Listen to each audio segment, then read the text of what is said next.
آپ پاکستانی ہونے کو اب فخر فیل کر سکتے ہیں. یقین جانیے آج سے 1.5 سال پہلے یا 2 سال پہلے جب مجھ سے میرے بچوں نے پوچھا نا کہ جی ابھی کیا کر رہے تھے, میں کہا تم پڑھنے جاؤ گے باہر یہ کرو گے, اب میرا دل کرتا ہے وہ باہر سے پڑھ کے اسی ملک میں واپس آئیں, اسی ملک میں رہیں, ہمارا جینا مرنا اس قوم کے لیے ہو. اب کم از کم وہ فخر آنا شروع, ہماری لوگوں کی کیپیسٹی بڑھ چکی ہے. اب ویسے بیانات کا وقت گزر چکا ہے اون عباس صاحب, اس قوم نے نا ہر ایک کو آزما کر دیکھ لیا ہے, اور آپ لوگوں نے بھی اگر ڈیلیور نہ کیا نا تو پھر یہ قوم میں بڑی شدید زبردست مایوسی پھیل جائے گی اور پاکستان کو اس کا بڑا نقصان ہوگا.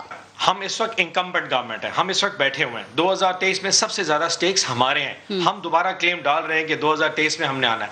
اگر ہم پرفارم نہیں کر پاتے کسی بھی وجہ سے تو لوز یا فیلئر کا شکار تو ہم ہوں گے. سو ہم اس کو سمجھ سکتے ہیں کہ ہمیں عوام کے مسائل کو پہنچنا ہے, اور یہ آخری 2 سال بھی آخری 1 سال جو اب سے سٹارٹ ہو چکا ہے, چیزیں بہت بہتر ہونا شروع ہو جائیں گی. میں آپ کو یہ یقین دلا لوں, بھٹی صاحب بھی ذمہ دار ہیں اور طارق صاحب بھی کسان اور ذمہ دار ہیں. کسان کے حالات الحمدللہ بہتر ہے, کسان جھولیاں اٹھا کے پرائم منسٹر کو چلے میں آگے بات کرتی ہوں کہ کسان اور کاشتکار جو ہیں انہیں محنت کا پھل مل رہا ہے اور وہ کتنے جوش میں بھنگڑے بھی ڈال رہے ہیں, وہ ذرا آگے اس پہ بات کرتے ہیں. عطا طارق صاحب, صرف پاکستان تحریک انصاف کہتی ہے کہ عمران خان قائد اعظم کا دوسرا روپ ہے, نون لیگ کہتی ہے کہ میاں محمد نواز شریف قائد اعظم ثانی ہیں, تو جب سب کا آئیڈیل ایک ہی ہے تو اس آئیڈیل کا پاکستان بنانے میں کیا رکاوٹ ہے؟ وہ 6 لاکھ لوگ جو بارڈر کراس کرتے ہوئے ٹرینوں میں جن کو قتل کر دیا گیا, شہید کر دیا گیا, جو آج بھی ستلج, راوی, چناب, جیلم ان کو قبریں نہ نصیب ہو سکی مگر وہ دریا برد ہو گئے اور دریا میں ان کو جو ہے وہ دفن ہونا نصیب ہوا کہ وہ اس ملک کی خاطر اپنا گھر بار چھوڑ کے, اپنے مال مویشی چھوڑ کے, جس مقصد کے لیے انہوں نے یہ سب کیا وہ کیوں نہیں پورا ہوا تھا صاحب؟ میرا تو یہ خیال ہے کہ ہم پاکستانی قوم جو ہے نا یہ بڑی ریزیلینٹ قوم ہے.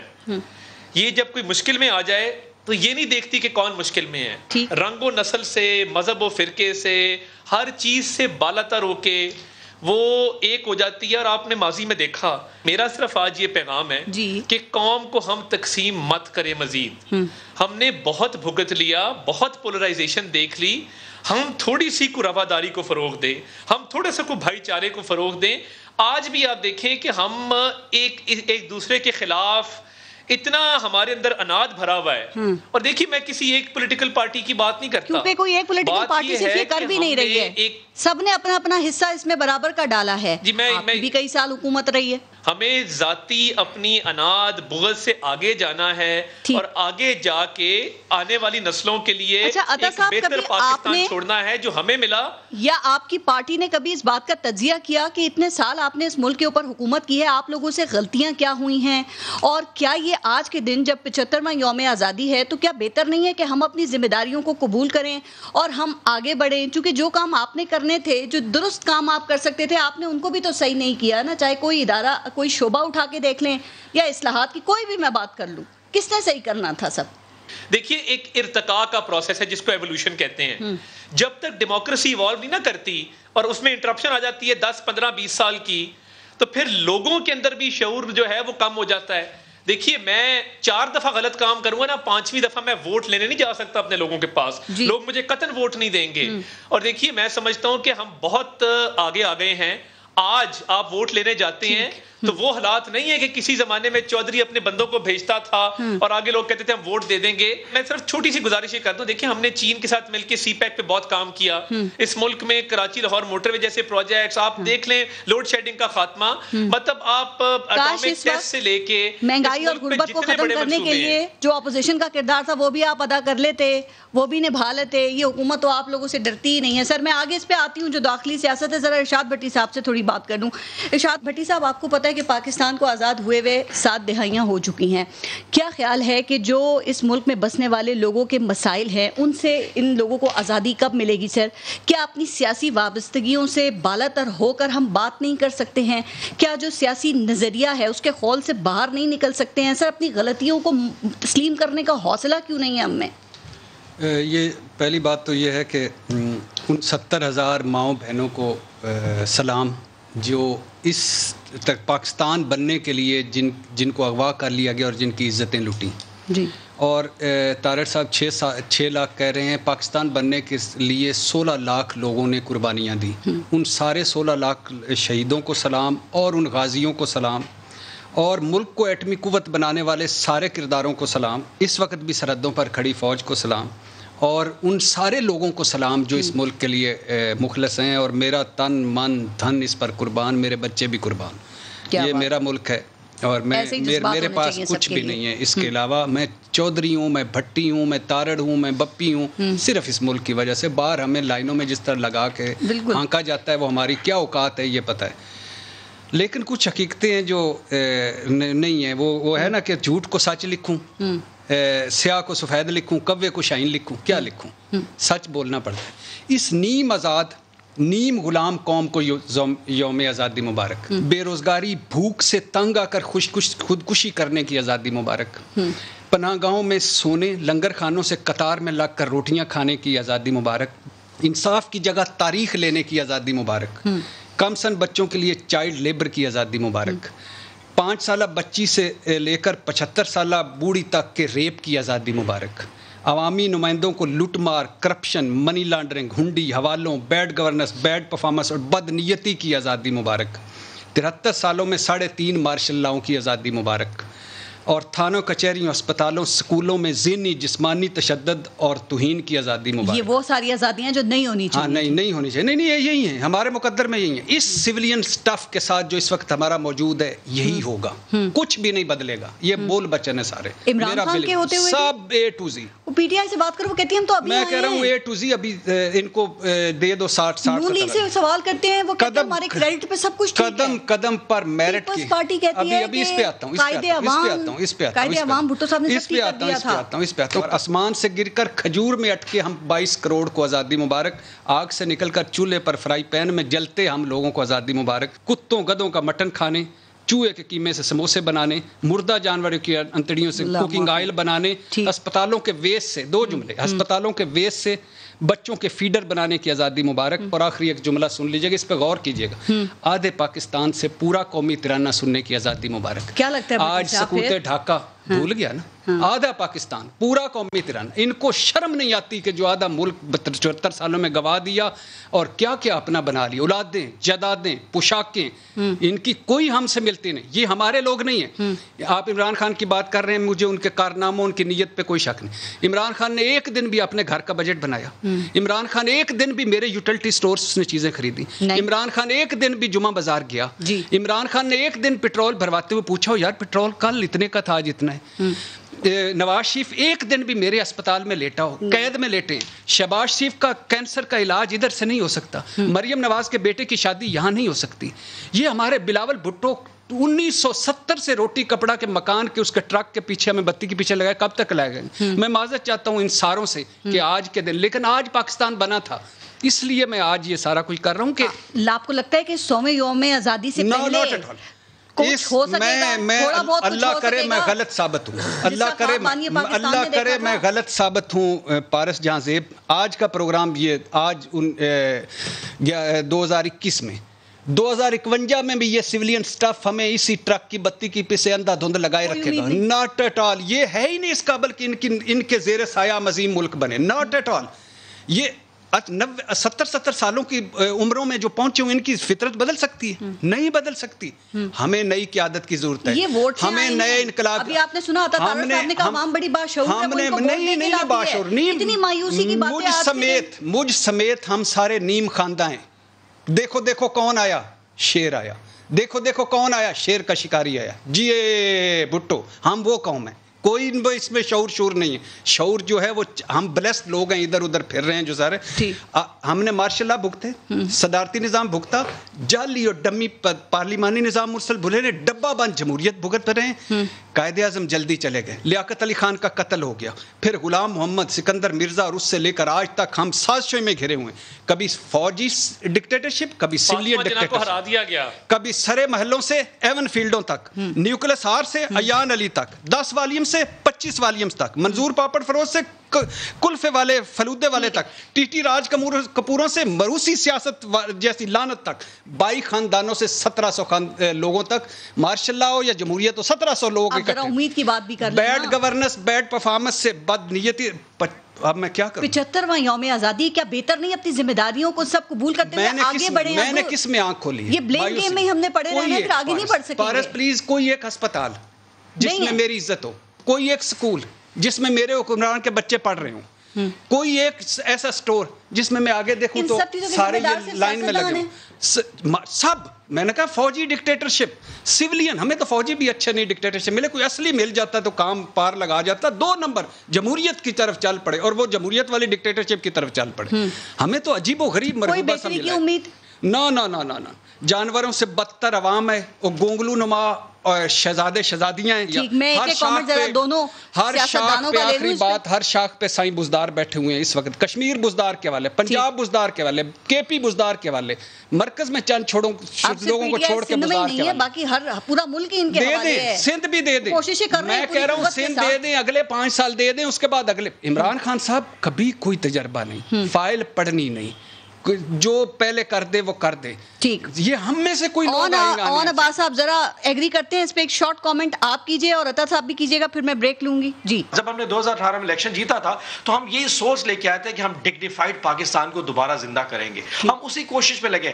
ہم اس مائنڈ سیٹ کو فالو نہیں کرنا چاہ رہے جس کی بھٹی صاحب عکاسی کر رہے ہیں. ہم نے کبھی کسی محل کی گلیوں نالیوں کی سیاست کا جو میں نے کہا ہے، یہ وہی مائنڈ سیٹ ہے. ایک دولت شاہ کے چوہے کا کانسیپٹ جو ہے نا، وہ بہت زیادہ کانسیپٹ ہے. بھٹی صاحب تو سمجھتے ہیں کہ ان کے جسم بڑے ہوتے ہیں اور ذہن چھوٹے رہ جاتے ہیں. ہماری قوم کا بھی وہی حال رہا ہے. ہم نے ہر بار 5 سال بعد ایک نئی حکومت کو سلیکٹ کیا کیونکہ پچھلے برے تھے اور وہ آئے اور وہ بھاری تبدیل کر کے اس ملک پہ حکومت کرتے رہ گئے.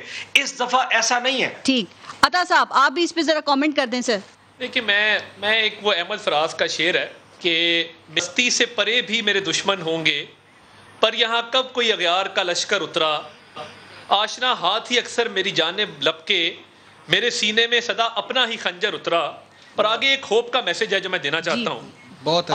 آج ایسا نہیں ہونے دینا، اے میرے سوختہ جانو، میرے پیارے لوگو.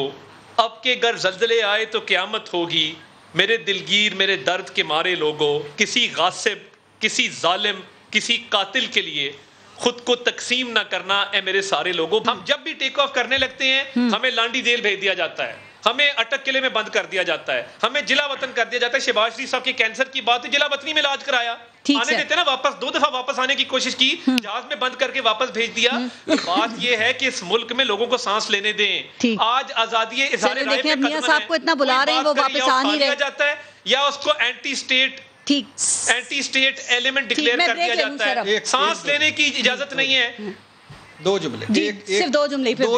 جملے صرف. ایک نمبر 1، اگر 73-74 سالوں میں جو ہونا تھا، اگر یہ علامہ اقبال کو پتا ہوتا وہ اپنا خواب کسی کو نہ سناتے. قائد اعظم صاحب کو پتا ہوتا، یقین کریں وہ 2-4 بار سوچتے کہ یہ میں کیا کرنے جا رہا. فاطمہ جناح غیر بھارتی ایجنٹ، قائد اعظم کافر اعظم، ایوب خان ہائے، ضیاء الحق منافق اعظم، بھٹو غدار، نواز شریف غدار، پرویز مشرف غدار، عمران خان پاگل خان.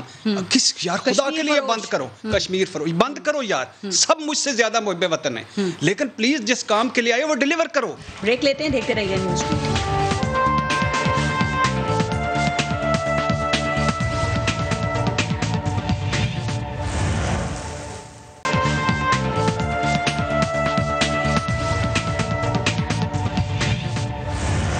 اچھا، اون عباس صاحب، پاکستان پیپلز پارٹی ارلی الیکشنز کا خدشہ ظاہر کر رہی ہے، گورنمنٹ میں بھی کچھ لوگ یہی بات کر رہے ہیں.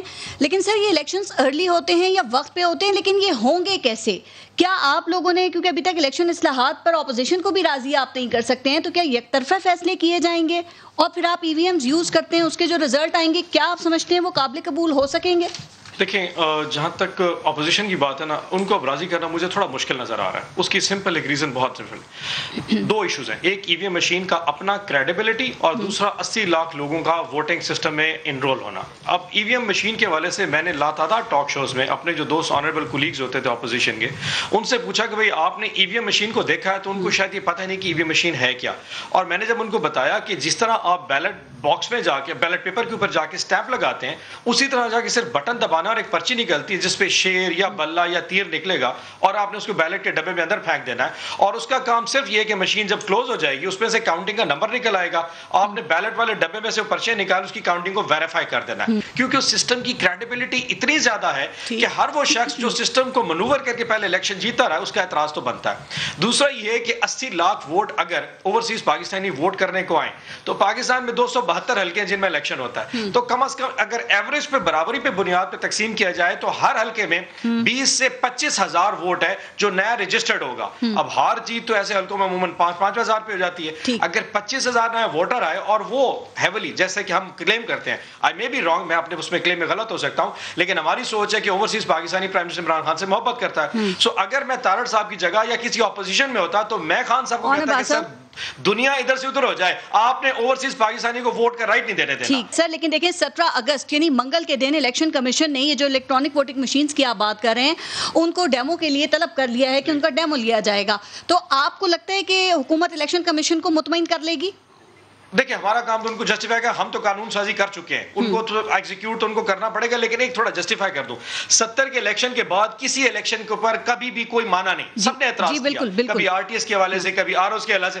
میرا پوائنٹ یہ کہ اگر آپ ٹرینڈ دیکھ لیں, آخری الیکشن جی بی کا الیکشن ہم جیتے, آزاد کشمیر کا الیکشن ہم جیتے, سیالکوٹ کا الیکشن, یہ الیکشن جیتنے کے باوجود اگر ہم الیکٹرانک ووٹنگ مشین پہ جا رہے ہیں تو ہم یہ کہہ رہے ہیں کہ اس وقت ٹرینڈز یہ بتا رہے ہیں کہ پاکستان تحریک انصاف الیکشن جیت رہی ہے, اس کے باوجود ہم اصلاحات پہ جانا چاہتے ہیں, تو آپ ہماری نیت پہ شک نہیں کر سکتے. نیت پہ ہی شک ہے. اگر ہم ہار رہے ہوتے, اگر تارڑ صاحب اس کے بعد پوائنٹ یہ ریز کریں گے کہ ہم بہت سارے بائی الیکشن ہارے, ہم نے کسی الیکشن پہ یہ نہیں کہا دھاندلی ہوئی ہے, ہمارا پوائنٹ یہ تھا کہ سسٹم میں کبھی کوئی نہ کوئی اعتراض ضرور کرتا رہا ہے, ایسا سسٹم ڈیولپ کرتے جس میں کوئی اعتراض نہ کرے. دیکھیں سسٹم جتنا صاف ہوگا اس طرح کے لوگ سر, یہ اپوزیشن اس معاملے کو لے کر اگر سپریم کورٹ چلی گئی, سپریم کورٹ نے آپ کے خلاف فیصلہ دے دیا جیسے کہ سینٹ الیکشن میں اوپن بیلٹ کے وقت ہوا تھا, تو آپ لوگ کیا کریں گے؟ یہ بڑا پیچیدہ اور لمبا معاملہ, اس لیے میں آپ سے یہ سوالات کر رہی ہوں جسے آپ بڑا آسان سمجھ رہے ہیں. پریزمپشنز میں جانا گورنمنٹ کا کام تھا, ایک چیز کو انیشیٹ کرنا, اس کو انوینٹ کرنا, اس کے بعد اس کو ایگزیکیوشن کرنا, قانون سازی کرنا, اپروو کرنے کے بعد الیکشن کمیشن کو دے دینا. کر رہے ہیں ان چیزوں کو. طارڑ صاحب کو جب نہیں ہم نے کہا ہم نے اس کے اوپر میجورٹی کے ساتھ اپروو کر کے بھیج دیا, اب آگے ایگزیکیوٹ کرنا الیکشن کمیشن کا کام ہے. اب اس میں کل کو کیا کیا ہوتا ہے اس کو میں پریم نہیں کر سکتا, لیکن ہمارا پوائنٹ یہ کہ ہماری نیت صاف ہے, ہم آلریڈی الیکشن جیت رہے ہیں اور ہم سمجھتے ہیں کہ اس کو ہونا چاہیے. اعتماد کا ہی فقدان ہے. اب آپ نے اس کو کیسے ایڈریس کرنا ہے گورنمنٹ نے, یہ دیکھا جائے گا. عطا طارڑ صاحب, 17 اگست کو الیکشن کمیشن نے الیکٹرانک ووٹنگ مشینز کو ڈیمو کے لیے طلب کر لیا ہے. سر, اگر اس حکومت نے ان کو مطمئن کر دیا تو پھر آپ لوگوں کے پاس کیا آپشن رہ جائے گا؟ کیا سپریم کورٹ جائیں گے, سڑکوں پہ احتجاج کریں گے, یا الیکشن کا بائیکاٹ کریں گے؟ دیکھیے یہ ایک بڑا براڈ ایشو ہے, اور اس حکومت نے نا بدقسمتی سے الیکشن کمیشن کو شاید سمجھ لیا ہے کہ حکومت کا کوئی ذیلی ادارہ ہے. دیکھیے یہ ایک آئینی ادارہ ہے, اور جو چیف الیکشن کمشنر کی پوسٹ ہے وہ ایک کانسٹیٹیوشنل پوسٹ ہے. یہ بار بار الیکشن کمیشن کے بہاف پہ بیان دینا, جو الیکشن ریفارمز ایکٹ لے کے آئے ہیں اس میں الیکشن کمیشن کو مشاورت کے عمل سے باہر رکھنا, میری سمجھ سے باہر ہے کہ یہ کیا چاہتے ہیں. انہوں نے اس ملک میں وہ سٹینڈرڈ سیٹ کیا جو کسی نے نہیں کیا. کسی الیکشن میں ہم نے اس طرح لاشیں گرتی ہوئی اور پریزائڈنگ افسر اغوا ہوتے نہیں دیکھے کہ آپ پریزائڈنگ افسر اغوا کر لیں, لوگوں کو مار دیں. دھاندلی کا معیار اتنا اونچا سیٹ کر دیا ہے کہ اب چھوٹی موٹی دھاندلی ہو تو اس پہ شور ہی نہیں مچتا, نہ میڈیا آواز اٹھاتا ہے, نہ کوئی اور اس پہ بات کرتا ہے, کیونکہ یہ بہت ہائی سٹینڈرڈ سیٹ کر گئے ہیں. اب اعتماد کا فقدان کہاں پہ ہے؟ وہ وہاں پہ ہے کہ جب اس ملک کا سب سے لاڈلا بچہ اور خان صاحب کا سب سے لاڈلا ساتھی فیصل واڈا نامی آدمی کے لیے اس ملک میں قوانین تبدیل کر دیے جاتے ہیں. بھائی تم اوپر سے اترے ہو, تمہیں کیوں چاند توڑ کے لا کے دیا جا رہا ہے کھیلنے کے لیے, تم اتنے پیارے ہو. یعنی الیکشن ایکٹ کے اندر ایک شک ہے جس کے اندر یہ لکھا ہے کہ جو آپ جس دن اپنے نامینیشن پیپر سبمٹ کرتے ہیں اس دن آپ کے کاغذوں کو فائنل نہیں ڈکلیئر کیا جائے گا, جس دن آپ کی اسکروٹنی ہوتی ہے, جانچ پڑتال ہوتی ہے, اس دن فائنل ڈکلیئر کیا جائے گا. اور اس شک کو 2017 سے لاگو کیا جائے گا تاکہ جو ڈوئل نیشنلٹی پہ جھوٹ مکاری اور فریب سے کام لیا فیصل واڈا نے, اس کو باقاعدہ پارلیمنٹ پروٹیکشن دے اور اس کو ٹھیک کر دے. اب یہ ای وی ایم کا جو شور مچ رہا ہے, اس پہ اعتراض کیا ہے عطا صاحب آپ کو؟ صاحب نے جو مشین بنائی ہے, دیکھیں وہ گورنمنٹ کہہ رہی ہے کہ یہ انٹرنیٹ سے لنکڈ نہیں ہے اور کوئی سافٹ ویئر اس میں انسٹالڈ نہیں ہے. سب سے بڑا اعتراض یہ ہے کہ کیا کوئی سٹڈی کیری آؤٹ کی گئی ہے کہ دنیا کے کن ممالک میں ای وی ایم فیل ہوا, کن ممالک نے ای وی ایم کو اپنایا اور کیسے اپنایا؟ میرے ذاتی علم میں ہے کہ بہت ساری ویسٹرن ڈیموکریسیز میں پر کلو انہوں نے ای وی ایم مشینز بعد میں بیچی ہیں. آپ کو پتہ ہے کہ جب بش اور ایل گور کا الیکشن تھا وہاں کیا ہوا تھا, اور آج بھی جو رشین اور امریکن آپس میں کاؤنٹر انٹیلیجنس کے معاملات چلتے ہیں وہ ریگنگ کے حوالے سے کس طرح ای وی ایمز کی بات کرتے ہیں. کوئی خفیہ سافٹ ویئر اپڈیٹ کر کے آپ کے ساتھ ہاتھ نہ کر دے, یہاں تو لوگوں کا سافٹ ویئر اپڈیٹ ہو جاتا ہے مشینیں. اگر الیکشن کمیشن تمام پولیٹیکل پارٹیز کو بلائے اور اس پہ آرا لی جائیں based on best world practices, اور دیکھیے اس وہ بلا رہے ہیں, آپ دیکھیں نا مشینز کو دیکھے بغیر مسترد کر دیا آپ نے, دیکھ تو لینا پہلے پھر قبول کریں یا مسترد کریں, آپ کا فیصلہ ہے. جو 2016 میں بائی الیکشنز ہوئے تھے ایک پائلٹ پروجیکٹ ہوا تھا, 2018 کے الیکشن میں بھی کچھ پولنگ اسٹیشنز پہ ایک پائلٹ پروجیکٹ کیری آؤٹ کیا گیا تھا, مگر اس کے نتائج وہ حاصل نہیں ہوئے جو ہونے چاہیے تھے. تو دیکھیے یہ میں سمجھتا ہوں صاحب کہ اگر ایک ٹیکنالوجی فلاپ ہو گئی, فیل ہو گئی, تو کیا دوسری جو بالکل مختلف ٹیکنالوجی ہے آپ یہ جواز دے سکتے ہیں کہ یہ بھی فیل ہو جائے گی؟ میرا صرف یہ اس میں ایک رائے ہے کہ جب تک آپ اس کی ٹیکنیکل جو ڈیٹیلز ہیں, اسپیسیفیکیشنز ہیں, وہ جب تک آپ شیئر نہیں کریں گے اور ایک براڈر کنسنسس ڈیولپ نہیں کریں گے تو کس طرح الیکشن کمیشن اگر مطمئن ہو گیا, اس لیے اپوزڈ ہیں کہ ہم نے آر ٹی ایس کو یہ لاگو ہو گیا, پھر آپ کیا کریں گے؟ پھر ہم الیکشن کمیشن سے کریں گے بات, مگر یہ نہ بھولیں کہ اس ملک میں آر ٹی ایس بھی بیٹھا تھا. کوئی مشین بند ہوگی تو کیا کریں گے؟ یعنی 5:30 بجے انہوں نے کہا جی آر ٹی ایس بیٹھ گیا ہے, یعنی لوگ باقاعدہ دروازے توڑنے پہ آگے ریٹرننگ آفیسرز کے دفتروں کے کہ بھائی آر ٹی ایس بیٹھ کس طرح سکتا ہے. جی ٹھیک, ٹیکنالوجی تو تھی نا جی. آپ سمجھتے ہیں کہ سر ٹیکنالوجی کے استعمال سے پتہ نہیں آپ لوگ اتنا ڈرتے کیوں ہیں؟ پہلے آپ لینڈ لائن پہ بات کیا کرتے تھے, دیکھیں اسمارٹ فونز اب آپ کے ہاتھ میں, ٹیکنالوجی کا استعمال نہیں ہے, یہ آگے سے آگے نہیں بڑھنا. آپ چاہتے ہیں پرانے سسٹم کے تحت الیکشن ہو, پکڑے جاتے ہیں, پھر آپ نے دھاندلی کا رونا ہے, اسی کا سہارا لینا ہے آپ نے.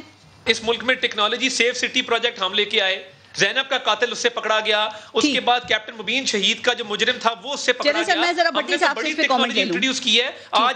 آج بزدار سائیں کو کوئی بتا دے کہ 12,000 کیمرے خراب پڑے, ان کو ٹھیک کروا لیں, اپنی نئی گاڑی خریدنے کی بجائے وہ غریبوں کا بھی بھلا کر. ٹھیک, ارشاد بھٹی صاحب آپ سمجھتے ہیں کہ آئندہ انتخابات میں بھی وہی تاریخ دہرائی جائے گی جو کہ اس سے پہلے ہوتا رہا ہے, یا اب تنازع کے سبب یہ ٹیکنالوجی اور جو ووٹنگ مشینز ہیں یہ بنیں گی؟ کوئی 7-8 الیکشنز تو آپ نے بھی دیکھے اور کور کیے ہوں گے نا. اچھا, ایک تو سائیں بزدار کو میرا بھی پہنچے کہ وہ 12,000 کیمرے صحیح کروا لیں, میں بھی یہی دینا چاہتا تھا, گاڑی بعد میں لے لیں. اور دوسرا, اون عباس بپی صاحب اور عطا تارڑ صاحب, آپ کو یہ سن کر خوشی ہوگی کہ جس وزیر اعلیٰ کو ہم نے لگایا تھا کہ اس کے گھر میں بتی نہیں ہے, اس وزیر اعلیٰ کے 5 دفتر ہیں, گھر رہائشیں اور 5 دفتر کے, اور ایک لمحے میں اچھا اس میں وزیر اعلیٰ دفتر لاہور کی سیکیورٹی اخراجات 16 کروڑ 67 لاکھ, وزیر اعلیٰ ہاؤس کی سیکیورٹی 4 کروڑ 2 لاکھ, تونسا ہاؤس کی security 42 lakh, D G Khan رہائش گاہ کی سیکیورٹی 3 کروڑ 6 لاکھ, ملتان رہائش گاہ 24 لاکھ. یہ ہمارا سب سے بولا بالا, جس نے پہلی مرتبہ ہیلی کاپٹر میں داخل ہو کے کہا تھا اس میں بتی ہے کہ نہیں ہے, وہ وزیر اعلیٰ ہے. دوسری بات سیکھ رہے ہیں نا, ہونے کا سیکھ جائیں گے نہیں, ہاں اب 5 سال بعد سیکھ جائیں گے. اچھا, اور جو پنجاب میں کرپشن کا, وہ تو ایک نیا سبجیکٹ آج کے. اچھا, دوسری طارق صاحب کی باشعور, ایک جملہ, طارق صاحب کی باشعور عوام, مشینیں کیسی لگتی ہیں آپ کو؟ میں اسی پہ آؤں. طارق صاحب کی باشعور عوام, اعلیٰ نظام جو ہمیں ان سویلین اور فوجی حکمرانوں نے مل کر دیا, اس میں قائد اعظم کے رشتہ داروں کے پاس گھر نہیں تھا.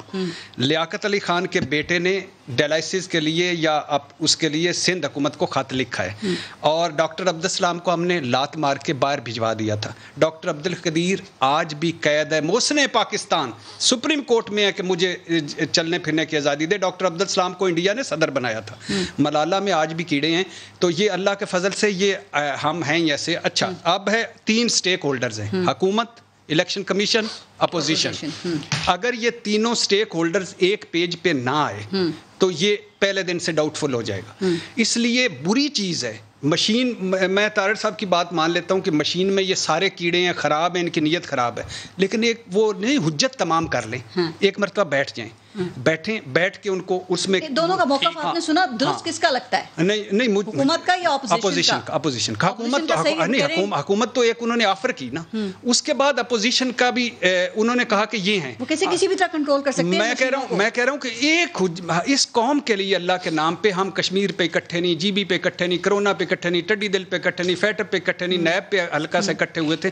ہم اکٹھے ہو جائیں, ایک بیٹھے ایک دن 1 گھنٹہ, منہ پہ ماسک ویسے بھی ہیں, ایک دوسرے کو نظر نہیں آئیں گے, اس پہ 4 لفظ لکھیں کہ یہ ریجیکٹڈ, کل کو حجت تمام کر لیں, بیٹھیں ضرور. اور الیکشن کمیشن ذیلی ادارہ نہیں ہے, اس کے سارے ریزرویشنز وہ سیٹل کریں, اس نے الیکشن کرانا ہے, برا اور اچھا اس نے بننا ہے. تو یا پھر یہ کر لیں یا پھر ویسے ہی روتے رہیں جیسے. اچھا, آپ کو لگتا ہے کہ پاکستان جیسے ملک میں عوام کو یہ ایزیلی سمجھ میں آ جائے گا کہ یہ ای وی ایم سے ووٹ کیسے ڈالنا ہے, چونکہ یہ بھی ایک بڑا ایشو ہے نا کہ گاؤں دیہات ہر جگہ پہ یہ مشینز رکھی جائیں گی. اس پہ میرا تو پورا سٹیک ہے کہ اب یہ ای وی ایم اگر یہ دونوں تینوں منظور بھی کر لیں تو مجھے نہیں لگتا کہ یہ اگلے الیکشن میں یہ کام ہے. اس کی وجہ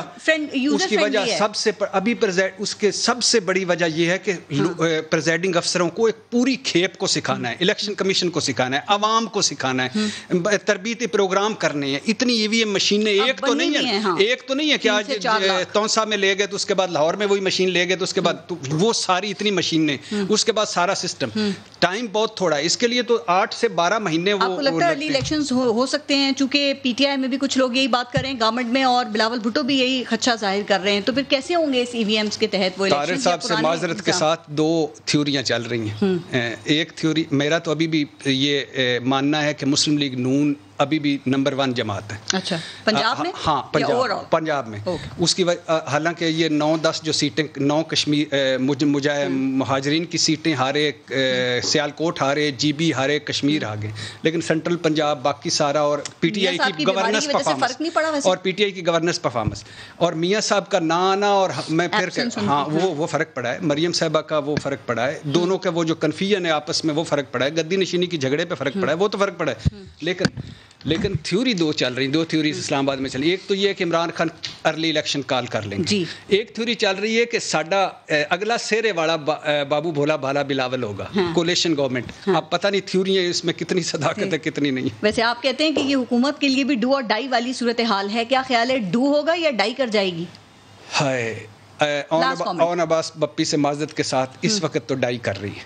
ڈو کی کوئی امید نہیں ہے آگے؟ 2 سال ہیں ان کے پاس, 2 سال بھی کہتے ہیں ہمارے ہی ہیں. 10 سال کا پلان میں کہہ رہا ہوں کہ اللہ کرے اگلے 50 سال ان کی ہوں, مگر اس کے لیے پرفارمنس, گورننس, اور ہم بھی یہی کہتے تھے, تب پتہ نہیں لگتا موقع پہ. اون عباس صاحب, کیا پرفارمنس گورننس ایسی ہے کہ اگلے 5 سال بھی حکومت مل سکے؟ ہمارا ایمان ہے اور اللہ سے پوری امید ہے کہ جتنی نیت سے, جتنے شوق سے کچھ کرنا بھی پڑتا ہے, محنت کر رہے ہیں. اور محاذ ایک نہیں ہے, محاذ افغانستان بھی ہے, محاذ مہنگائی بھی ہے, معیشت بھی ہے, اپوزیشن پی ڈی ایم بھی محاذ ہے, بہت سارے محاذ ہیں, لیکن الحمدللہ مہنگائی کم کر دیں بس. آپ اتنی طاقت دی ہے کہ ان تمام محاذوں پہ ایک ہی ٹائم کے اوپر فائٹ کر سکتے ہیں. 3 سال سے وزیر اعظم مہنگائی کو کنٹرول کر رہے ہیں لیکن پکڑ نہیں پا رہے اس ایشو کو. سر کیا بھول جاتے ہیں نوٹس لے کر؟ نہیں, پکڑنے ایشوز بہت سارے ہیں نا. میں آپ کو تھوڑا سا بتاؤں, جیسے آج کمپٹیشن کمیشن آف پاکستان 44 ارب روپیہ شوگر ملوں کے اوپر فائن کر دیا. اب یہ وہ مافیاز ہیں, ان کو کنٹرول ایک رات میں نہیں کیا جا سکتا. انہوں نے ان کو 10 سال کا جرمانہ کیا ہے, 5% ٹیکس لگایا ان کے اوپر, جو ان کا سیلز ٹرن اوور 1 سال کا ہوتا ہے 44 ارب روپیہ. آپ کے مہنگائی بھی ہو جائے, گورننس بھی ٹھیک ہو جائے, اکاؤنٹیبلٹی بھی ہو جائے, کرپشن بھی پکڑی جائے, سسٹم میں سے صاف ستھرے لوگ بھی آ جائے. یہ کام ایک رات میں نہیں ہونا. آپ پرانے پاکستان کو 70 سال برباد ہوا, 3 سال میں آپ ہم سے حساب مانگ رہے ہو 70 سال کا. تھوڑا سا اسپیس دے. اور میں نے آپ کو پہلے کہا, اگر اس سسٹم کا فیل ہوتا تو فیلئر ہمارا ہوگا, پاکستان کا تو جو اللہ انشاءاللہ وہ ہوگا, سسٹم چلے گا, ہم اپنے اس سسٹم کا نقصان کر بیٹھیں گے. سو آج کے دن میں میرے خیال میں یہ تجدید کرتے ہیں کہ اللہ ان کشمیریوں کے لیے جو 80 لاکھ کشمیری جو ایک دنیا کی سب سے بڑی جیلیں پھنسے, ان کو بھی انشاءاللہ اللہ جو ہے نا ہمت دے اس فاشسٹ کے خلاف لڑنے کی, اور اس ویلیو کرتے ہیں اس ملک کو کہ اللہ اس کو بھی نہیں نظر آتا آپ کو ملک کی سمت درست ہے. وزیر اعظم کہہ رہے ہیں ریکارڈ موٹر سائیکلز, ریکارڈ گاڑیاں بک رہی ہیں. آپ کہہ رہے ہیں لوگ تباہ ہو رہے ہیں, مہنگائی سے پریشان ہیں, لوگ تباہ ہو رہے ہیں, مہنگائی سے پریشان ہیں. تو یہ گاڑیاں موٹر سائیکلز کون خرید رہا ہے؟ یہ ویسے موٹر سائیکل بیچ کر آٹا, اور اگر آپ نے کبھی کسی کو گاڑی کھاتے دیکھا ہے کبھی؟ میں نے تو نہیں دیکھا. یعنی امیر کے لیے گاڑی سستی ہے, غریب کے لیے روٹی مہنگی ہے. گندم کا بمپر کراپ ہوتا ہے, کسان اناج اگا گا تھک گیا ہے, مگر آپ کے مافیاز ایسے ہیں کہ آج آٹا جو ہے وہ 85 سے 95 روپے کے درمیان ہے. گنا آپ کہتے ہیں بمپر کراپ ہوا ہے, یہ بھی مافیاز کی بات کی. چینی 100 روپے سے میرے بھائی نیچے کیوں نہیں آتی, اس کو کون سے پر لگے ہوئے ہیں. اور ابھی آپ کے ٹی وی پہ ٹکر چل رہے ہیں کہ آج پھر 2 روپے اور کچھ پیسے پیٹرول کی قیمت میں اضافے کی خبر سال کر دی. ابھی تھوڑی دیر بعد ان کا کوئی ترجمان آئے گا اور وہ کہے گا کہ ہمیں فرشی سلام کرو, ہمارے سامنے جھکو, کیونکہ ہم آپ کو چاہتے تو ہم 15 روپے یکمشت بھی بڑھا سکتے تھے.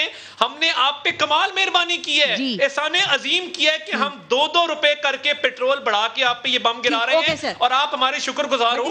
میری سمجھ سے باہر ہے 90 دن میں کرپشن ختم کرنے کی دعوے دار حکومت, اس نے پنجاب میں بزدار کا پرنسپل سیکرٹری وہ فرد لگایا ہے. میں دعوے سے کہتا ہوں کہ deputy commissioner D P Os ٹھیکے پہ لگ رہے ہیں, منہ مانگی قیمت پہ لگ رہے ہیں. اینٹی کرپشن میں افسران منہ مانگی قیمت پہ لگ رہے ہیں. پیسے دو پوسٹنگ لو کا آج کل سلوگن چل رہا ہے. یعنی یہ سائیں بزدار آپ کو اندازہ نہیں اربوں پتی آدمی بن گیا ہے, کوئی اس کی کرپشن کا نوٹس لینے والا نہیں ہے.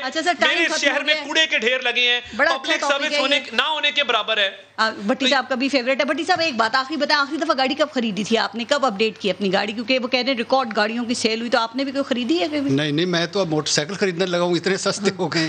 اور میں نے گاڑیوں والے بائک پہ آگے میں آٹا ختم کر کے, چینی, دالیں, گھی ختم کر کے موٹر سائیکل خریدوں گا, اور عطا صاحب کو کھا کے دکھاؤں گا, پہیے کی طرف سے اگلے پہیے کی طرف سے پیچھے کھاتا جاؤں. بائک پہ ہی رہیں گے یا بائک سے سائیکل پہ جانے کا؟ پھر سائیکل پہ آ جاؤں گا, کیونکہ نہیں میرا وزیر اعظم نے کیا کہا تھا, میرے وزیر اعظم نے کیا کہا تھا, ڈنمارک کا وزیر اعظم سائیکل پہ جاتا ہے, اب قوم سائیکل پہ جائے گی. پیٹرول چھوڑو جی, مہنگا ہو گیا, کیا ہو گیا, گولی مارو. بالکل ٹھیک ہے. ارشاد بھٹی صاحب, اون عباس صاحب اور عطا طاہر صاحب, بہت بہت شکریہ آپ سب کا پروگرام میں شرکت کے لیے. اپنا اور اپنے ملک کا خیال رکھیے. پارس جہاں سے کو اجازت دیجیے.